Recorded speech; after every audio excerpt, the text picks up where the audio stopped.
Hola, ¿qué tal? Bienvenidos. Yo soy el maestro Francisco Jasso y vamos a estar viendo una clase introductoria de la lógica. La lógica es un tema bastante formal, podemos decir hasta cierto punto, tiene mucha rigidez, pero principalmente es una de las dos herramientas que nos permite pensar, que nos permite funcionar en el mundo. La otra de ellas siendo la matemática. La matemática nos ayuda, podemos decir, un poco en el mundo físico, es la herramienta del mundo tangible, de las construcciones, de los edificios, de cómo funciona el mundo en la vida real. Y la lógica, podemos decir que es la herramienta de la mente, es la herramienta de los argumentos, de los pensamientos, de las interacciones sociales, de los humanos, ¿no? Por así decirlo. Entonces vamos a estar viendo fundamentos de la lógica. Es una clase introductoria nada más. No vamos a ver así a detalle, pero sí vamos a ver cuestiones muy importantes para saber cómo definir y cómo presentar nuestros argumentos, ¿no? Tanto en calidad como en cantidad. Es muy importante tener en cuenta la lógica cuando tratamos de argumentar.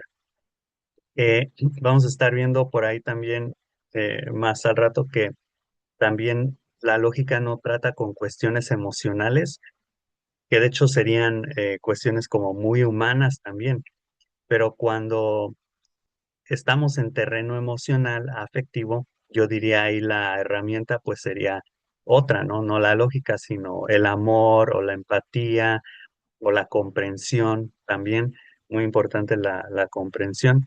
Este, pero yo me refiero a cuando estamos en cuestiones más de debate, de argumentos, de discusión de ideas, ¿no? En el mundo de las ideas utilizamos la lógica. Aquí tenemos también un libro que se llama Introducción a la Lógica de Raúl Gutiérrez Sanz. Este libro lo pueden encontrar, creo que básicamente en cualquier librería, biblioteca, y también está en Google, en PDF, si lo buscan. Y tenemos a Aristóteles, que muchas veces se le conoce como el padre de la lógica, de la metafísica también, más que nada el buen argumento, ¿no? El buen debate, el cómo desmantelar en un debate también eh, tal vez argumentos o conclusiones o premisas o ideas que no están bien estructuradas para darle esa robustez, para ese contenido, para darle ese contenido o ese sustento teórico para que puedan ser respaldadas. Em, la lógica aplica en ese terreno. Hay lógica más moderna, pero ahorita vamos a estar viendo una lógica muy, muy rígida, muy, muy introductoria, muy, muy fundamental. Y ya de ahí podemos pasar a otras cuestiones como la lógica hipotética, la lógica probabilística, o sea, de que podría ser, podría no ser, pero ahorita vamos como con una lógica muy, muy rígida, ¿no? Es o no es, muy blanco y negro, que de ahí partimos, ya luego para poder empezar a matizar o a complejizar la lógica. Muy bien. Entonces, bueno, estos son algunos de los objetivos que vamos a estar logrando con con esta mini, iba a decir mini curso, pero es mini introducción. Al final, el participante podrá distinguir argumento de opinión, muy importante, ¿no? No sé si vieron la película de Intensamente, que tienen un tren se llama el tren del pensamiento, y ahí tienen, muy chistoso porque las células nerviosas tiran cajas de hechos y de opinión y confunden los hechos con las opiniones, ¿no? Que es algo que luego pasa en los seres humanos también. Entonces, distinguir entre un argumento que está bien sustentado y una opinión. Identificar qué es una premisa mayor, una premisa menor y un término medio, que son fundamentales cuando estamos armando argumentos lógicos, porque muchas veces yo creo que hemos escuchado estas palabras, premisa, término, ¿qué es esto? ¿A qué se refiere? Vamos a estar viendo eso también. Diferenciar validez de verdad. Entonces, una cosa es que algo sea válido y otra cosa es que algo sea verdadero, ¿no? Puede algo ser válido y no verdadero, como también puede ser algo verdadero y no válido, ¿no? Entonces ahí como que entran distinciones importantes. Reconocer errores lógicos comunes, también conocidos como falacias, y aplicar lógica a situaciones reales, ¿no? Una buena lógica es, de nuevo, una herramienta que se puede utilizar para argumentar como buen sustento, ¿no? Que está asociado siempre también con la verdad, a fin de cuentas, o sea, es un estudio de la verdad o la falsedad, ¿no? ¿Qué es verdad y qué es mentira? Ok, muy bien. Entonces, vamos a iniciar con una definición de lógica brevemente. ¿Qué es la lógica? La lógica estudia o es el estudio de la estructura formal del razonamiento válido, ¿no? Es un razonamiento que se utiliza en el ser humano y normalmente parte de otras ideas. Es decir, para que tú puedas llegar a una idea que llamaremos conclusión, debe de haber ideas previas, debe de haber razones, por eso es razonamiento, debe de haber razones previas para que tú te puedas justificar en tu conclusión, para que tú puedas decir, estoy ahorita en una casa, tienes que tener argumentos previos, o por lo menos pensar en ellos, ¿no? O eso es lo que en un debate las personas te pueden, por ejemplo, cuestionar, ¿no? ¿Cómo lo sabes? ¿Por qué lo sabes? ¿De dónde vienes? O sea, estas cuestiones le dan validez, ¿no? A tus argumentos. Y si están orientadas por la verdad, pues por así decirlo, no tienes nada que temer. De nuevo, no analiza emociones ni intenciones, sino la relación entre premisa y conclusión. Entonces, en ese sentido, sí es un poco más frío, porque no, o sea, de nuevo, no es la intención. Aquí muy importante, porque nos metemos con terreno muy complicado cuando hablamos de la intención, ¿no? Es que mi intención no era romper ese jarrón, ¿no? O ese florero. Sí, pero lo hiciste, ¿no? Y ahora tienes una deuda que pagar, ahora hay consecuencias, ¿no? Entonces, no analiza intenciones, no analiza emociones, ¿no? Porque hay una persona puede decir, pues bueno, sí, fue un accidente, no te preocupes, yo lo limpio, ¿no? Como con un niño, pero en este caso estaríamos analizando más cuestiones de hechos, ¿no? De facticias, por así decirlo, reales, ¿no? Mm, ok. Vamos a ver primero la diferencia justamente entre argumento y opinión. Muy importante. Una opinión es una oración, es una frase que decimos que tiene un juicio, que tiene un juicio de valor, ¿no? En este caso yo estoy diciendo, pensemos en los adjetivos: bueno, bonito, feo, alto, chaparro, rápido, lento, frío, distante, cálido, amigable, ¿no? Si yo califico algo, es una opinión. ¿Por qué? Porque de nuevo no hay razones, ¿no? Si yo digo, eso es feo, es una opinión. Si yo digo, esa persona es muy buena científica, es una opinión. O sea, no estoy dando razones, ¿no? Entonces aquí no hay razones explícitas. La diferencia entre una opinión y un argumento es que un argumento tiene argumentos previos, ¿no? Por ejemplo, si yo digo la educación actual es deficiente, así nada más de la nada. Incluso algunas personas pueden decir, pues ¿de qué estamos hablando? No, pero vamos a decir que estamos hablando de la educación. Y yo digo, la educación actual es deficiente. A ver, ¿por qué dices eso? No, pues nada más, porque sí, porque es mi opinión. Ok, válido, estás dando una opinión, más no es un argumento, ¿no? Para que sea un argumento, tienes que tener argumentos para concluir en ese argumento, ¿no? Entonces, por ejemplo, si yo digo, si un sistema no desarrolla pensamiento crítico, es deficiente. La educación actual no desarrolla pensamiento crítico, por lo tanto, la educación actual es deficiente. Ahí sí tenemos un argumento, ahí sí tenemos, ahí por así decirlo, ahí sí estamos utilizando la lógica. Creo que ahorita se cortó un poco, perdón, pero bueno, lo repito. El argumento sería, si un sistema no desarrolla pensamiento crítico, es deficiente. La educación actual no desarrolla pensamiento crítico, por lo tanto, la educación actual es deficiente. Aquí sí hay estructura, entonces aquí sí estaremos argumentando como quieres. Muy importante entonces distinguir entre una opinión y un argumento. Eh, bueno, aquí también utilizamos el por lo tanto, porque estamos llegando a esa conclusión cuando concluimos así, de esa forma.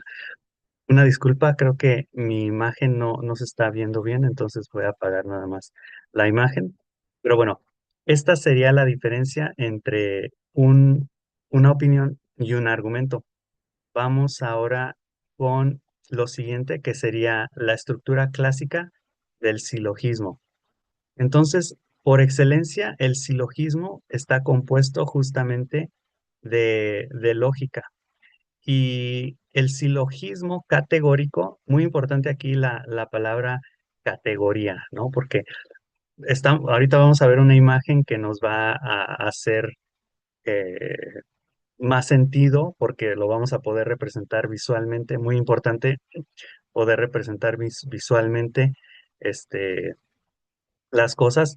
Esto de categorías, ¿no? Pero pensémoslo como círculos concéntricos, ¿no? Uno dentro del otro. Entonces, para que algo sea válido, tiene que estar dentro de otra categoría, tiene que ser verdadero, tiene que estar ahí, ¿no? Que va de la mano aquí con cómo hacemos las definiciones, ¿no? ¿Qué es una definición?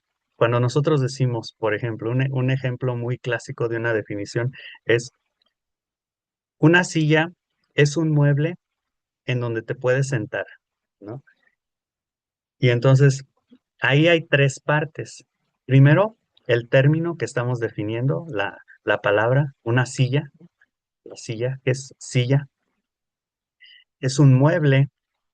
Entonces, si decimos mueble, ¿es más general o más específico que silla? Pues más general, ¿no? Porque de muebles hay muchos, y lo pongo hacia arriba porque normalmente va arriba, es como un cono, así como un cono de helado que luego se ve. este, Decimos, o sea, una silla es un mueble, pertenece la silla a la categoría de muebles, está dentro de la categoría de muebles. Si yo dibujo un círculo y le pongo muebles, ahí yo puedo poner las sillas, las mesas, los burós, ¿no? Entonces, una silla es un mueble, está en la categoría, y luego digo, en donde las personas se pueden sentar. En donde se pueden sentar es más general o más específico. Sería más específico, ¿no? Es algo concreto que puedo hacer en una silla. Entonces, la definición define tanto una generalidad como una especificación y encierra, por así decirlo, a la silla. O sea, deja que no se pueda mover. Por eso está definido, ¿no? La lógica trabaja así más o menos. Tenemos una premisa mayor, una premisa menor y una conclusión. ¿Qué es esto de premisas? Podemos pensarlo así sencillamente para no complicárnosla. Una premisa es una oración que tiene un sujeto y un predicado, ¿no? Entonces, ahorita lo vamos a ver con algunos ejemplos, pero básicamente consiste en tres oraciones. Para que podamos llegar a una conclusión, el mínimo requerimiento de un silogismo son dos argumentos previos, dos ideas, opiniones, no sé, o sea, dos oraciones previas, podemos decir. Y ya luego llegamos a la conclusión. Y tres términos. Los términos son palabras o ideas, podemos decir. Tenemos un término mayor que aparece en la conclusión como predicado y luego podemos hacer un orden. Perdón, el orden más o menos es uno dos, tres uno, tres dos. Y ahorita lo vamos a ver con un ejemplo. El término menor aparece en la conclusión como sujeto y el término medio conecta ambas premisas, pero no aparece en la conclusión. Aparece antes porque el término medio o la palabra media va a funcionar antes. Por eso podemos decir que el medio es el 2, por eso es uno 2, 3 1 y 3 2, ¿no? Entonces, en este caso, perdón, ahí me equivoqué. Lo vamos a ver ahorita en un ejemplo porque no está quedando ahorita como muy claro, siento, pero va a quedar más claro con nuestro ejemplo. Ok, me fui para atrás. Aquí tenemos, por ejemplo, este es un ejemplo clásico y de identificación. Igual estaremos trabajando todavía con, este, con definiciones, por así decirlo. La premisa mayor nos dice, todos los mamíferos son animales, ¿no? Entonces tenemos la oración, mamíferos es un término, animales es otro término, ¿no? Premisa menor es, todos los perros son mamíferos. De nuevo, perros es un término y mamíferos sería otro término. Mamíferos en este caso es el término medio que encontramos en la premisa mayor y en la premisa menor. La premisa media, o podemos decir la conclusión también, no tiene ese término, no tiene mamíferos, porque en este caso ya vamos a conectar las otras dos ideas, que en este caso sería, por lo tanto, los perros son animales, ¿no? Entonces aquí tenemos los términos, término mayor animales, término menor perros y término medio mamíferos. Entonces el término medio conecta las dos premisas. Si pensamos, lo podemos pensar así, los mamíferos están en la categoría de animales, ¿no? O sea, animales son muchos y ahí está mamíferos. Luego, los perros son mamíferos, entonces los perros ya está contenida en mamíferos, ¿no? En ese círculo concéntrico, por así decirlo. Entonces, si los perros están en la categoría de mamíferos y los mamíferos están en la categoría de animales, pues los perros van a ser animales, ¿no? Están en esa categoría más grande, por así decirlo. Entonces, ese sería un ejemplo clásico. Y aquí, como les comentaba, tenemos una visualización más concreta. Entonces tenemos en A los perros, ¿no? En B los animales y en C seres vivos.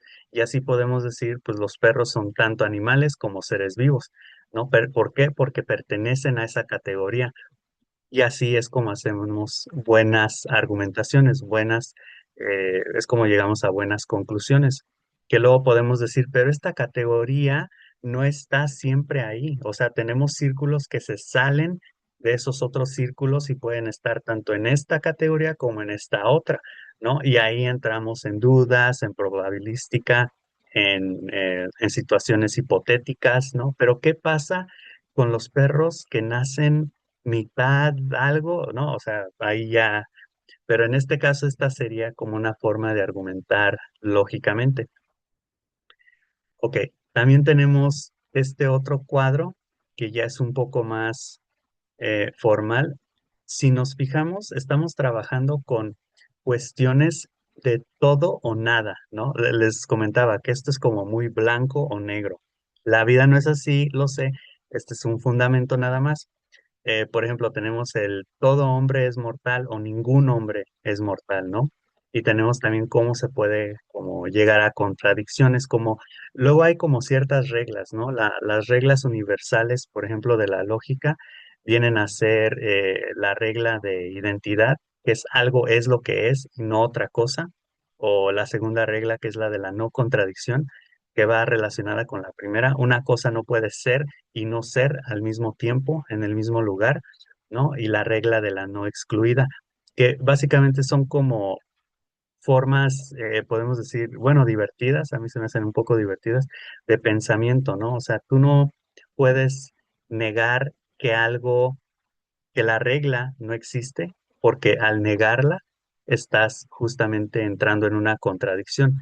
Entonces, si tú me dices, la regla universal es que siempre hay un opuesto para algo, y tú me dices, no es cierto, esa regla no es cierto, tú estás demostrando que sí es cierto porque estás negando algo que yo estoy diciendo, ¿no? Entonces, luego hay como cuestiones ahí divertidas, pero por supuesto también podemos entrar con partes, no con totalidades como todo o nada, sino con partes, ¿no? Como decir, algunos, por ejemplo aquí, algún hombre o a veces son, ¿no? En cuestión de tiempo o en algunos momentos, en algunos lugares, ¿no? Y ahí ya empezamos de nuevo a complejizar, por así decirlo.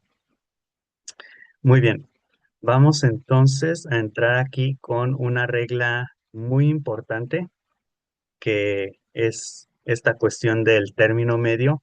El término medio, como comentaba, debe de estar distribuido al menos una vez, es decir, debe de poder estar ahí para unir, ¿no? Incluso es ese círculo concéntrico entre los otros dos, entre el grandote y el chiquito, es el mediano que nos ayuda a justamente a encerrar, ¿no? Estos términos.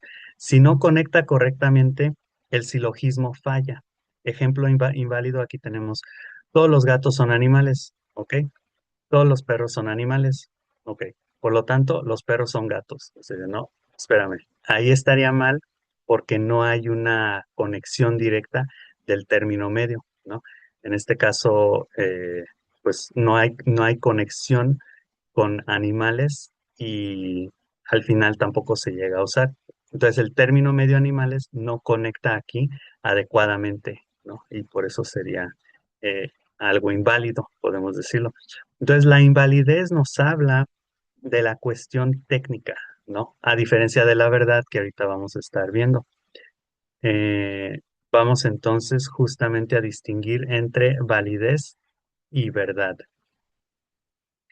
La validez es cuando la conclusión se sigue formalmente, es cuando tenemos eh, todo bien ordenado y podemos decir categóricamente los círculos concéntricos están bien definidos. La verdad es que las premisas corresponden a la realidad. Con la verdad, por supuesto, nos empezamos a meter en problemas. ¿Por qué? Porque la verdad a veces es un poco subjetiva, ¿no? Podemos decir, pero no siempre, pero hay excepciones, sí, por supuesto, pero un criterio que tomamos es que corresponda a la realidad y podemos decir, ¿cuál realidad? Pues la realidad del momento, la realidad del presente. Pudo haber sido diferente, puede ser diferente en el futuro, por supuesto, pero ahorita cómo es, ¿no? Entonces aquí vamos a ver un ejemplo válido, pero falso. Todos los reptiles hablan francés. Todos los cocodrilos son reptiles. Por lo tanto, los cocodrilos hablan francés. ¿Es válido? Sí, es válido porque estamos usando correctamente el orden de las premisas de los términos. La estructura es correcta, pero el contenido es falso porque los animales no hablan, ¿no? Entonces aquí no podemos concluir que los cocodrilos hablan francés. Aquí hay que tener mucho cuidado.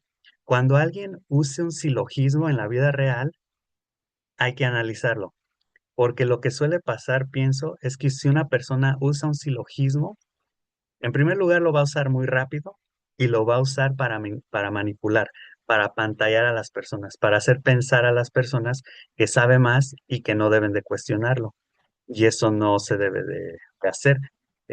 Tú puedes usar un silogismo, pero luego las personas tienen derecho a cuestionarlo. A ver, vamos a analizar si realmente los reptiles hablan francés y si los cocodrilos son reptiles y si entonces los cocodrilos hablan francés, ¿no? Podemos cuestionarlo, pero lo que suele pasar es que una persona puede decir, a ver, si todos los reptiles hablan francés, todos los cocodrilos son reptiles, entonces los cocodrilos hablan francés y las personas se pueden quedar así como de, pues usó un silogismo, quiere decir que sí argumentó bien. No, porque el silogismo tiene dos condiciones, ¿no? Debe de ser válido y debe de ser verdadero. Puede ser válido, de nuevo, usó la estructura correcta, pero no es verdadero porque no corresponde a la realidad. En enseñanza del inglés, una vez nos hicieron un ejercicio que hablaba de cohesión y coherencia. Y nos hicieron un ejercicio muy divertido en donde nos hicieron como anotar eh, una persona, luego una acción, luego un lugar, pero teníamos que ir pasando los papeles entre varios compañeros y no sabíamos qué estaba escribiendo cada uno. Entonces, la gramática, es decir, la estructura, las reglas, lo técnico estaba correcto, porque estábamos usando un sujeto primero, luego un verbo, luego un complemento o un lugar, una hora, lo que sea. Pero ya cuando leímos las oraciones, pues no tenían sentido. Decían cosas como Hitler baila arriba de una casa a las 3 de la mañana o cosas así como bien raras. Entonces no era, era cohesivo, respetaba las reglas gramaticales, pero no era coherente, no correspondía a la realidad, ¿no? Entonces esa parte también ahí hay que tenerla en cuenta. Ok, ahora sí, vamos con algunas falacias comunes que tenemos dentro de la lógica. La primera es afirmación del consecuente y tenemos muchas falacias, hay hasta videos en YouTube de falacias, si quieren también revisarlos, son muy entretenidos. Y básicamente nos dice que todo es una falacia, ¿no? Porque de nuevo, esta lógica es una lógica formal, es muy estricta, ¿no? Por ejemplo, digo, si entreno, mejoré. Entonces, entrené, no necesariamente. Pudiste haber mejorado por otras cuestiones, ¿no? La negación del antecedente, que digo, si estudio, apruebo. No estudié, entonces no aprobaré. Tampoco se sigue necesariamente, porque pudiste haber no tenido un examen tan difícil, no o pudo haber ahí habido otras cuestiones, que ya entraríamos ahí en la idea de múltiples causas, ¿no? O sea, no solamente es causa-efecto, sino pueden ser múltiples causas, efecto, o incluso múltiples causas y múltiples efectos. Ok, vamos también con algunas cuestiones aquí de la lógica aplicada a la vida real. Tenemos, por ejemplo, en la publicidad, por supuesto, en la propaganda, que también pueden revisar ahí el curso ahorita de propaganda. Todos los expertos recomiendan este producto. Pues, ¿quiénes son esos expertos, no? ¿Está bien construido este argumento? En la política, si suben impuestos, baja inversión. ¿Es relación necesaria o probabilística, no? Ha habido estudios muy interesantes, correlativos, casuales, causales, es decir, la diferencia entre que algo ocasiona o causa algo cuando en realidad no hay relación. Eh, por ejemplo, decían, un ejemplo muy, muy clásico es el de en Estados Unidos, creo que decían, donde hay más iglesias, o sea, las ciudades o los condados donde hay más iglesias, hay más licorerías y hay más violencia, ¿no? O por ejemplo, está ese ejemplo que dicen, cuando es verano, cuando hace mucho calor, las ventas de los helados incrementan, ¿no? Pero, o sea, y aparentemente tiene sentido, o sea, en una primera instancia decimos, ah, pues sí es cierto, ¿no? Pero no, porque ahí de nuevo hay diferentes causas, hay diferentes razones que no estamos viendo, no siempre porque no veamos todo quiere decir que sea cierto, ¿no? Hay que investigar más, hay que explorar más. Es probabilístico, puede ser, pero no es necesario, es decir, no hay una conexión directa, ¿no? Entonces, en las relaciones también las llegamos a usar. Si me amaras, sabrías lo que necesito. Eso es una inferencia válida, ¿no? Esa no es una inferencia válida, perdón. Entonces, aquí también tenemos que tener cuidado con estos hipotéticos porque el de la política y el de relaciones son hipotéticos, ¿no? Sí, si suben impuestos, si me amaras, ¿no? Entonces, eso ya es otro tipo de lógica también. Mm, que luego por ahí dicen, no, es que el amor tiene su propia lógica y puede ser que sí, pero no sería la lógica categórica o la lógica aristotélica, ¿no? Ok, la primera actividad, no vean lo de abajo, es identificar premisa mayor, menor y término medio. Por ejemplo, dice, todos los filósofos son pensadores críticos, Sócrates es un filósofo, por lo tanto Sócrates es pensador crítico. Entonces, si pueden pausar el video y piensen bien en este silogismo para justamente detectar dónde está esa relación que se hace, esa relación necesaria y vamos con la solución. La premisa mayor aquí la tenemos, por supuesto, en todos los filósofos son pensadores críticos. Premisa menor, Sócrates es un filósofo. Conclusión, Sócrates es pensador crítico. El término medio aquí es filósofo que no se incluye en la conclusión, ¿no? Pero lo utilizamos para unir justamente Sócrates con pensador crítico. Ok. Vamos con nuestra actividad número 2. Aquí vamos a estar evaluando si esto es válido o no. Dice, todos los deportistas son disciplinados. Algunos estudiantes son disciplinados. Por lo tanto, algunos estudiantes son deportistas. No vean lo de abajo, analícenlo, pónganle pausa y vamos a revisar. ¿Conecta bien aquí el término medio?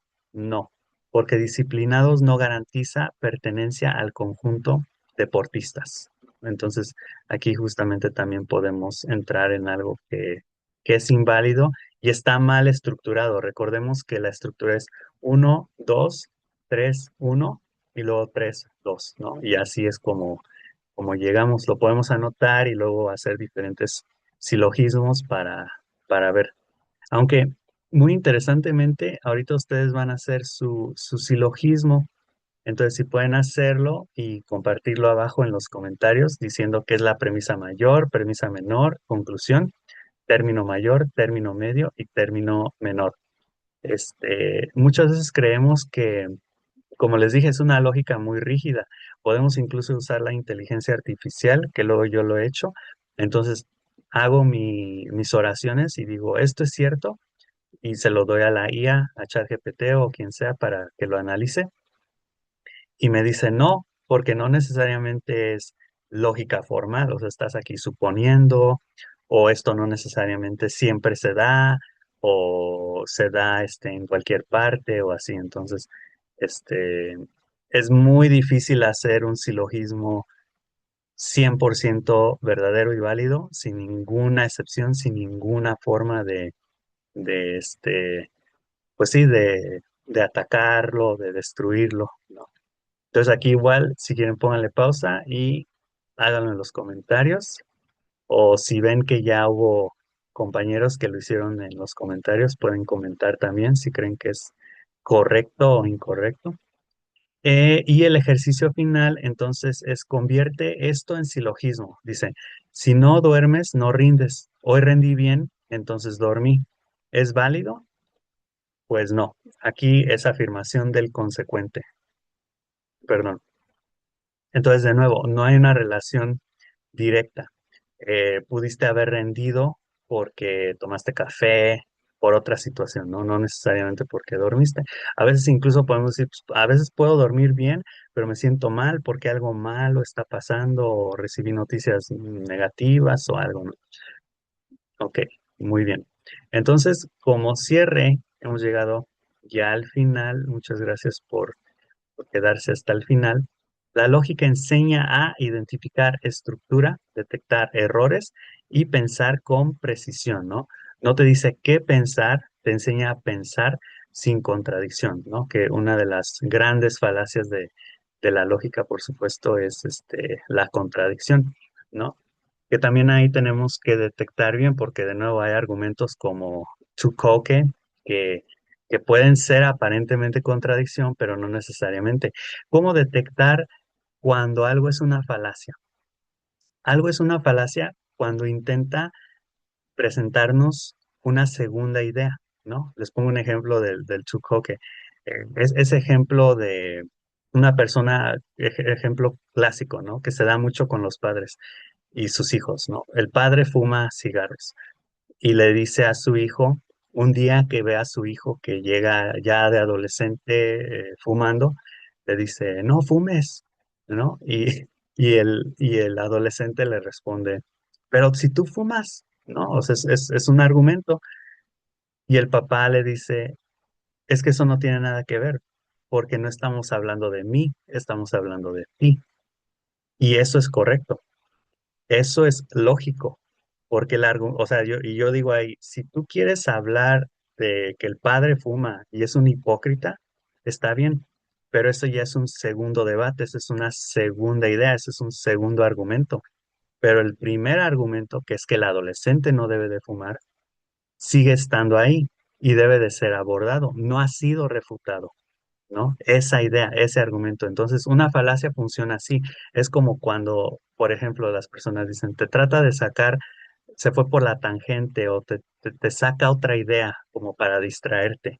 No es así como de, ok, ok, eso es válido, podemos abordarlo en otro momento, ¿no? Mi hipocresía, pero ahorita vamos a abordarte a ti, vamos a abordar que tú estás fumando, vamos a abordar esta cuestión, ¿por qué lo estás haciendo? ¿Qué argumentos estás usando para hacerlo?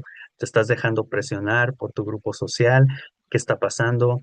¿Me quieres hacer enojar? Etcétera. O sea, como que ahí se debe de abordar una cosa y ya luego otra. Así es normalmente, he estudiado varias falacias y así es como normalmente yo veo muchas de ellas, ¿no? El ataque ad hominem también es lo mismo. O sea, este político está diciendo que debemos de combatir a la corrupción y él es corrupto. Ah, qué ilógico, no. O sea, una cosa es lo que él está diciendo, no ha sido refutado, y otra cosa es que él sea corrupto. Son dos cosas diferentes, ¿no? Así es como yo veo mucho las falacias. Entonces hay que tener cuidado ahí mucho con las contradicciones. Y bueno, entonces sería todo por mi parte. Ahí me ponen en los comentarios qué opinaron. Muchas gracias por su atención y nos vemos en la próxima, ¿ok? Que tengan buen día. Adiós.